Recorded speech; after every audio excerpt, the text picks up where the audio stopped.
有很多的人，他年纪老了，他随着他老化，他开始有出现泪沟，开始出现眼颊沟，他开始出现猫咪纹，他开始出现法令纹。你会发现这些脸上一条一条的沟，一条一条的纹，它其实对应出来的往往就是这些韧带的位置。所以我们的中脸被这些韧带分割成好几个区域，它并不像你想象中的，它就是一坨肉而已。一个只会话术的诊所，不能给你有效的治疗。一个不愿录影的医生，不能承诺手术的真实。记得，没效的才是最贵。想做要找真专业。Hello， 欢迎大家收看科普医美新知。OK， 今天我们的题目呢，其实是很多人在意的，可是呢，很少诊所或是很少医师敢针对这个主题来讲解，因为这个主题呢听起来很简单，可是你要很有把握才可以。今天的题目就是关于苹果肌的拉提，女生都知道，现在很多男生也都知道，可是，在医学上面，像我是做颜面重建的嘛，可是我一开始听到民众讲苹果肌，我想说，Apple muscle 吗？还是说苹果肌是我们口语的说法？那真正在医学上面，我们在指的是这一区，也就是眼睛到法令纹中间的这个区域。这一块其实不是肌肉，中脸这里有5条肌肉，可是苹果肌是这些肌肉上面的一坨脂肪。苹果肌这个区域其实就是我们一般人俗称中脸的这个地方。我们的脸分成上脸、中脸、下脸跟脖子。那为什么中脸拉提它很重要？因为这个苹果肌在我们脸的正中心。我有时候用这样一个比喻，大家就容易理解。就像我们一个人的中心是什么？是胸部。不管男生或女生，我们都希望胸部是挺的，挺的看起来有活力、有朝气。如果它今天是垮的，它是垂的，当然就不是那么美丽。一样，你的中脸在你的脸的中心，就很像你脸部的胸部一样。不管你的苹果肌是大还是小，我们希望它是挺的，而不是垂的。可是为什么很少人、很少医师、很少诊所针对苹果肌拉提这件事来谈呢？大家可能不知道一件事情：我们脸的拉提分成上脸的拉提、中脸拉提、下脸拉提跟脖子拉提。你知道在医学上面哪个部位是最难拉的吗？中脸。对啊，因为我都已经讲了，对不对？那哪个部位算是这些项目里面比较简单的呢？你知道吗？上脸吗？对，是上颚。如果一个医师他要进入拉提的领域的话，最容易学的应该是上脸。但是最困难的是中脸大家会很惊讶，因为中脸这么复杂，甚至台湾卫福部列出这个手术难度上面，脸部的拉提里面，它特别把中脸的拉提把它独立出来，它需要特定的资质训练。那为什么呢？中脸拉提、苹果肌拉提有这么难吗？今天我们就要就苹果肌的拉提来跟大家解释。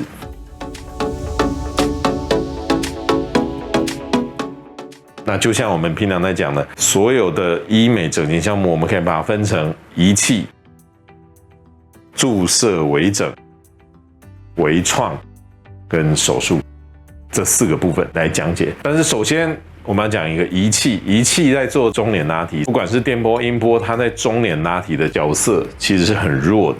你用电波、音波，你有时候你会发现，你力量打得再强，它的拉提效果就不是很理想。怎么做呢？他就会觉得它的苹果肌就是垂垂的，或者是有些人我把能量开很强，达到了溶脂的效果，你的苹果肌变小了，可是它却还是不见得有挺立的效果。所以在中脸的部分，苹果肌的这个部分，仪器的提升，我们直接先把它剔掉，因为在普遍医师认为之中，用仪器来拉提中脸的效果是最差的，我们就先仪器就移开了。所以我们今天要讨论的重点就是苹果肌的拉提，就是一个是注射微整，一个是微创，另外一个是手术。我们来看一下。在讲这个之前呢，我们现在讲一下中脸的构造。为什么在医学上我们认为中脸拉提它是特别困难的？我们来看看这张图，这个是什么图？脸上一条一条的疤痕、刺青。赛德克巴莱，这是什么？这是我们脸上的韧带啊。我们脸上的韧带有非常多。什么叫做韧带？韧带指的就是把我们脸的这些组织固定在脸的骨头上的构造，就叫做脸部韧带。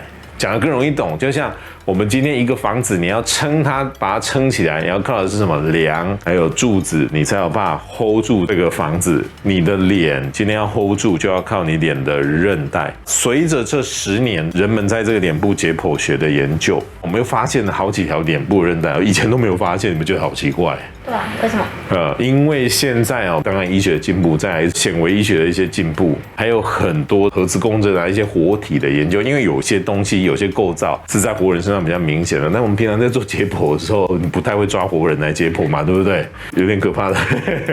这几年我们发现，原来脸上的韧带有这么的多。大家请注意一件事情，你有没有发现中脸这个地方有很多条？事实上，这几个名称，甚至有些老医师他还没听过。他可能印象中就是有眼眶固定韧带、颧弓韧带、下颌韧带。事实上，你看我们中脸有这么多个韧带，因为有这些韧带的存在，把脸分成一区一区的，就很像房子，它是有墙壁的，把这个房子分成一个一个房间。那我们的脸不是分成3层吗？浅层的皮肤跟皮下脂肪。中间是筋膜，深层有深层脂肪垫，所以浅层的皮下脂肪，你看它被这些韧带在中脸的部分就分成这好几块。这张图是深层的部分，因为这些韧带呢，还有肌肉的组织，把我们的深层的部分分成好几个区块。请注意区块这件事非常的重要哈。我们的中脸在你看来，这不就一坨肉，就是苹果肌吗？可是你去看，有很多的人他年纪老了。它随着它老化，它开始有出现泪沟，它开始出现眼颊沟，它开始出现猫咪纹，它开始出现法令纹。你会发现这些脸上一条一条的沟、一条的纹，它其实对应出来的往往就是这些韧带的位置。所以我们的中脸被这些韧带分割成好几个区域，所以它并不像你想象中的。它就是一坨肉而已。事实上，你看起来表面是肉，但它底下的构造非常的复杂。到现在很多医师都搞不清楚哦。再加上它除了被这韧带分好几区，它又分成好几层。你可以想象一个立体的构造。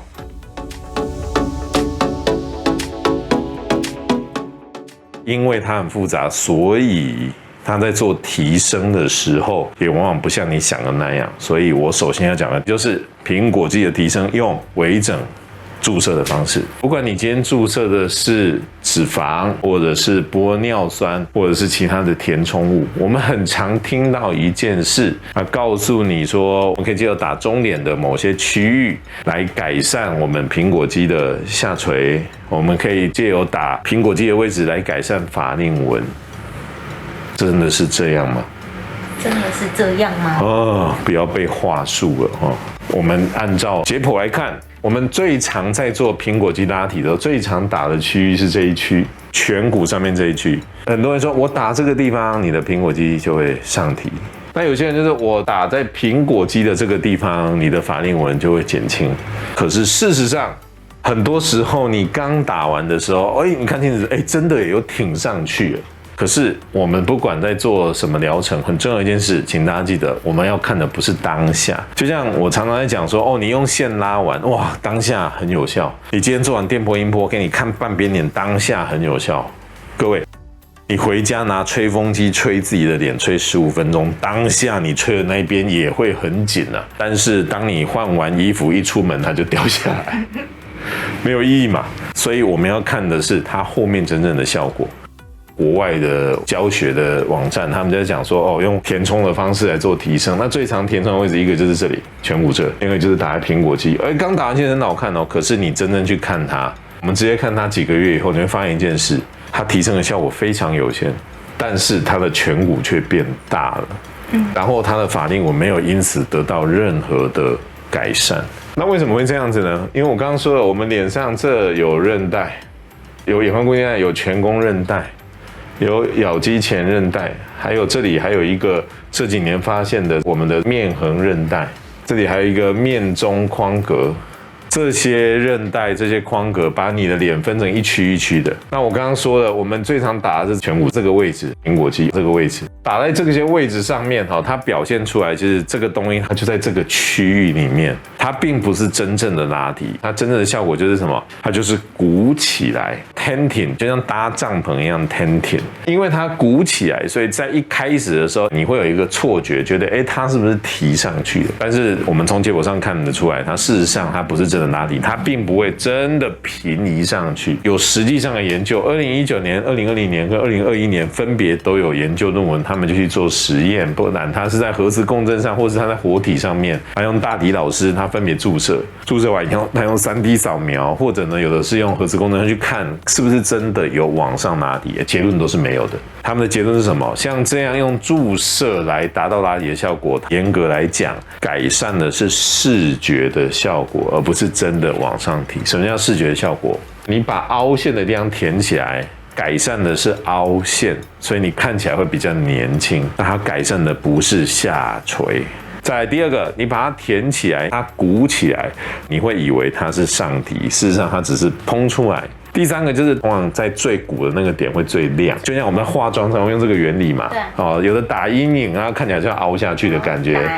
打亮的它就好像鼓起来感觉一样。那最鼓的它会最亮，你就会有错觉，就它好像是上提，可是它其实没有真正上提的作用。所以为什么我常常会接到客人，他会抱怨之前诊所说，哇，他跟他讲说打苹果肌，然后法令纹会上提，结果他发现没有，因为注射处理苹果肌，它并没有办法真正让整个苹果肌往上提，所以注射上提苹果肌它的效果可能不是很理想。有些人都会说，那注射还有一个方法他就说，那打消脂针呢？打消脂针。我们看这是国外一个网站，你看着打完好像比较年轻啊，可是你会发现一件事，它下垂苹果肌的这个地方，你会发现其实它还是垂的。请大家弄清楚一件事情，消脂针它的作用从头到尾都是为了消脂肪，它没有办法收紧你的组织。这也有很多篇的研究论文它会告诉你说，消脂针打完你皮肤会比较紧，不会哦，并不会。所以打完消脂针，你的脂肪会变少，可是苹果肌下垂的部分会因为消脂针的上提吗？不会。很多人他的法令纹上面会有一坨这样的脂肪，这一坨脂肪怎么回事？它其实是苹果肌往下滑了。当它往下滑的时候，你的肉就会堆在这个地方嘛，对不对？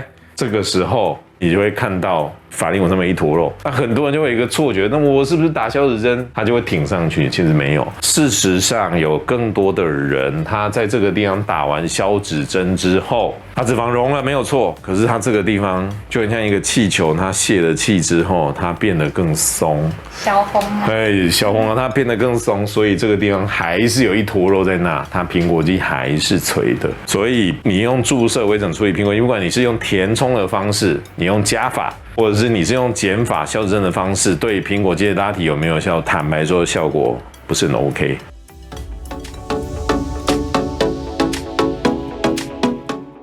接着我们就要看另外一件事，我们在讲微创拉苹果肌。微创拉苹果肌当然最主要的项目就是什么？用线来拉。那用线拉苹果肌，它有没有作用呢？它有没有效果呢？其实它是有一定的效果的。可是这里我们就要看一件事情，我们刚刚说过，我们的脸它有相当多的韧带，就像这个图一样，这里就是浅层皮肤跟皮下脂肪，中间这一层就是所谓的筋膜，它以下呢就是深层的部位。你会发现这每一层之间，它靠着韧带去连接它，就很像一个房子，柱子贯穿每一个楼层。那我们今天用线去拉它的时候，事实上你就必须要穿过重重的阻碍。你要想象假设你今天拉线是这样一条直的线，你的线呢穿过一层一层的墙壁，就很像一个铁链，穿过这个墙壁。我的目标是2个房间以后的一块东西，我这个铁链穿过这个墙壁，啪啪啪，力量很强，穿过2双墙，你再拉它，你会发现一件事，它的效果已经被墙壁挡掉很大一部分了。我们再看到这是另外一篇研究论文它在讲我们法令纹上面的这每一个区域，它的横切面。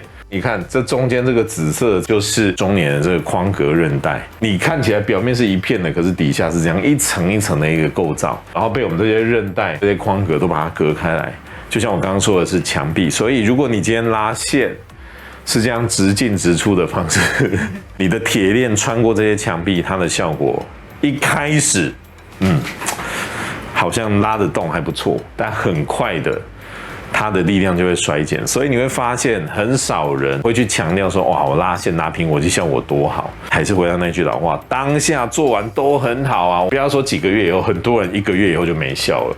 我们要看的是后面到底有没有效，那才是真的。所以怎么办呢？这个3D 动画先给大家看一下。我已经在很多国际会议上把这个方法这其实就是我们的3代8字的方式。你可以看到，我们这个线是环形的，然后呢，它是走在筋膜下面，红色是我们的筋膜。它有一个一个的墙壁挡住，可是因为它是环形的，我们走在它的下面，走在这个下面用环绕的方式，这是什么意思？今天呢，如果你这个线你穿过这个墙壁，你的线会力量会被它消减。那我这个铁链，我穿过墙壁之后，我在那边绕一圈回来，它是环形的，我借由我这个铁链这样来回的去收紧，我是不是就可以控制我这个拉的力量？如果你今天只是一个直直的线穿过这个墙，你怎么拉？你会发现你的线的这个力量会被墙壁抵消掉。可是当它是环形的时候，我来回这样一个一个圆圈，一个一个 loop， 我们这样去环绕，它对于处理中眼的效果就非常的好。什么叫非常的好？我们来看一下。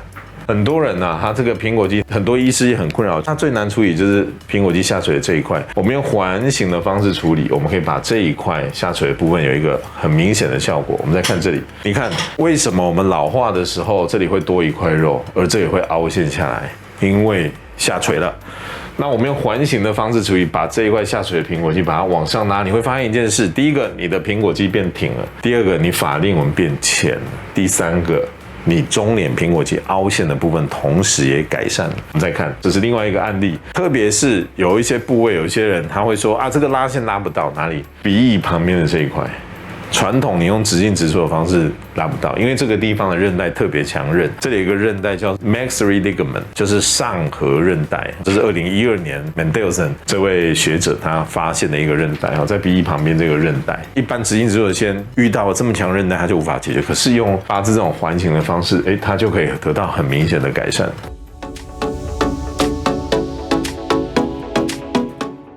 最后一个主题就是手术拉提苹果肌。手术拉提苹果肌其实是很困难的一样技术。为什么呢？因为中脸这个地方它不止韧带多，它的表情肌非常的复杂，它的神经走向非常的复杂，然后这里还有一多列的血管。偏偏我问你我们脸最垂的地方是外侧还是内侧？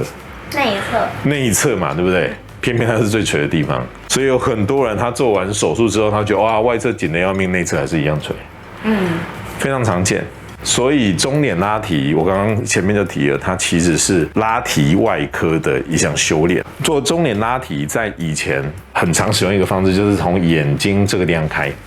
这个方法好不好？也不错，但是它有它的局限在，我们要慎选 case。 什么意思？我们来看一下它其实呢就是开眼袋的方式，从这边打开，然后呢进去做一个拉提。可是问题来了，我们脸这个地方不是有韧带吗？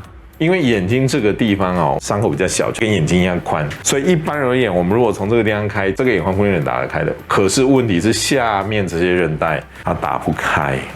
首先，我们眼睛这个位置，你没有办法说我把眼睛拉开完还得了，醒过来眼睛也裂开这么大，不行嘛，对不对？它的伤口就是得要这么小，所以我们从眼睛下面这个地方开的话，它最主要能够处理的范围大概就是这一区。如果你今天苹果肌下垂是偏下面这一区，靠近法令纹的这一区的时候，你会发现用这个方式它的效果不是很理想。所以有时候我们会听到医师跟你说我开眼袋的时候，我可以顺便把你中脸吊上去，他很开心嘛，有人多做的嘛，对不对？可是做完以后你会发现，好像法令纹改善很有限。所以请大家弄清楚一件事，从眼睛下面做苹果肌拉提，它最主要拉的是上半部的苹果肌，下半部靠近法令纹的苹果肌它是拉不到的。第二个就是如果你的苹果肌很大的人，很重的人，你从眼睛这个地方去开要小心，一个不小心会怎么样？会造成眼袋外翻。为什么？太重了就会把你的眼睛往外扯，像做鬼脸一样。所以手术拉提苹果肌从眼睛开，只能改善上半部的苹果肌，下半部针对下苹果肌，针对我们的法令纹效果是不好的。那手术拉皮呢？很多人都以为手术拉皮是最强的，它一定可以改善我们中年的问题。真的是这样吗？我之前有好几集的节目我在介绍手术拉皮，欢迎大家回去看哈。我们最近最新的这个在讲手术拉皮的分类，我觉得那一集讲得非常的清楚。如果你对手术拉皮兴趣，你一定要看那一集，那一集我真的觉得很棒哦。我们手术拉皮里面其实分很多种，不管你今天你做的是传统拉皮单层次的，或者你做的是10几年前的筋膜拉皮，都有一个最大的问题，就是他们最主要做的区域就是这一区，就是眼角以外的区域，眼角以外的区域，他们就是借由扯眼角外面的这一块来改善你的内侧。但是问题来啦，我刚刚不是说我们的中脸的韧带最主要一个在这，一个在这，一个在这，一个在这，一个在这。你会发现这个做法基本上它的力量大部分都被我们这些韧带挡住了，它是间接的拉提，所以很多用这种传统拉皮方式，或是用一般的筋膜拉皮方式在拉的时候，它刚做完很理想，有的做完几个月，有的做完1、2年、2、3年，它的中下眼就跟没拉一样，它的苹果肌是的，是的。所以你会发现，很少医师他在做手术拉皮的时候，他敢强调他的中脸拉提力量非常强大。可是现在我们这种3层次拉皮 extended deep plane 的 radiectomy 我们不随便乱取名字，我们讲真正在医学上的名字是这个。但是我每次都讲一段英文，大家很难念，所以我们把它取名叫3层次。3层次拉皮它真正做的范围，它做到了内侧，它做到了靠近我们的鼻翼旁边，它做到了我们的嘴巴旁边。所以真正有一些老医师啊，你如果去问他说我们拉皮是不是做到内侧，他说没有啊，都是做到眼睛外侧这里而已。不是的，现在是可以做到内侧。做到内侧它意义什么？我们可以直接肉眼看到你苹果肌里面发生有什么事。对于有些人他苹果肌下垂，这里有一块，我们可以直接把它平移上来。原本有猫咪纹的人，他平移上来的时候，他的苹果肌下垂改善了，他猫咪纹也改善了，他法令纹当然也改善了。我们来看一下，这是标准一个老化的象征。你看到什么？他的苹果肌下垂了，所以压出了我们的法令纹。你看到什么？它下垂了，它的猫咪纹变得非常的明显。你看到什么？因为它下垂了，所以它有全带的问题。经过3层次拉皮之后，我们做到内侧，你可以看到它苹果肌上去了，它猫咪纹同时改善了，它的苹果肌就是挺立的，它的全带也改善了。一样的道理，看到刚刚那个是一个男生，现在是另外一个女生，你看到什么？它苹果肌下垂了，下垂了之后，你会发现它的中脸苹果肌很凹。很多人看到这样的第一件事情就是什么？赶快填，赶快塞。这样真的对吗？你想想看哈，它已经是一个松弛的状况，你再填东西进去，刚开始它是饱满的，可是它是松的，它根本 hold 不住你填的东西，所以你填进去的东西反而是一个加速它下垂的因素。这种状况，我们做3层次，我们把它的苹果肌往上提，你发现一件事，它的苹果肌下垂改善了，然后我们没有填任何的东西，它的苹果肌也比原来饱满。事实上有一个研究，他们研究3层次拉皮，它术后去做3D 扫描，它的苹果肌在做完手术之后，它没有填任何的东西，但是它的体积会平均增加1cc 到1.8 cc。你不用填任何东西，只是靠拉提而已，它就会上去。这跟传统不一样，传统如果你是从往外用扯的，你的脸都是扁的，好，是不一样的哦。这是另外一个案例，你看很多人他会告诉你靠近鼻翼旁边这一块是无解的，可是3层次拉皮因为它会直接做到内侧，所以你看到它的苹果肌上提之外，大家很多人最讨厌鼻翼旁边最深的这一块，它都可以改善。而且3层次拉皮因为它已经做到内侧这个地方来了，它既然已经做到这个地方来了，你会发现它不仅把苹果肌上提，我们可以把边缘这些多的组织拿掉之后，再从这里直接拿来填这个凹陷的部分，拿你不要的组织来填你凹陷的部分，直接填到这里来，因为我们已经做到这来啦。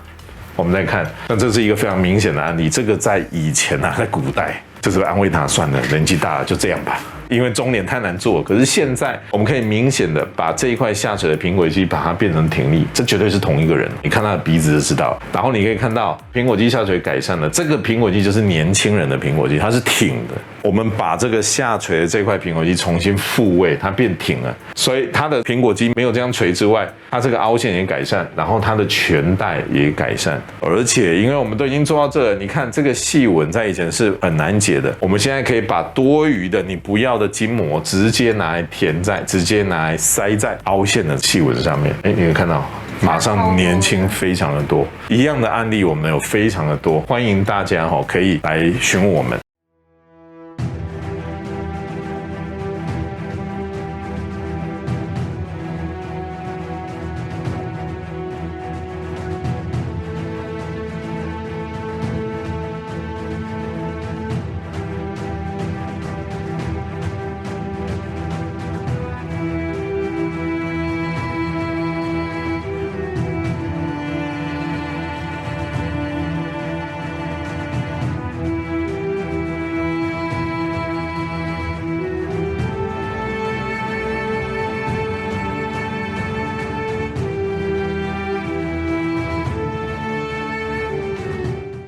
讲了这么多，给大家讲最重要的观念是什么？没效才是最贵，想做要找专业。OK， 如果大家觉得我们节目不错的话，欢迎大家可以在下面留言啊，分享给你的朋友。当你分享给你的朋友的话，你可以跟我们小编讲，我们的小编呢会把我们几年前出版的一本书叫《微整圣经》，那这本书里面写了很多的观念哈，我们把它电子档会寄给你，我相信对你有很大的帮助。好，今天节目就到这里喽，拜拜。拜。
因为没效才是最贵，想做要找专业哦。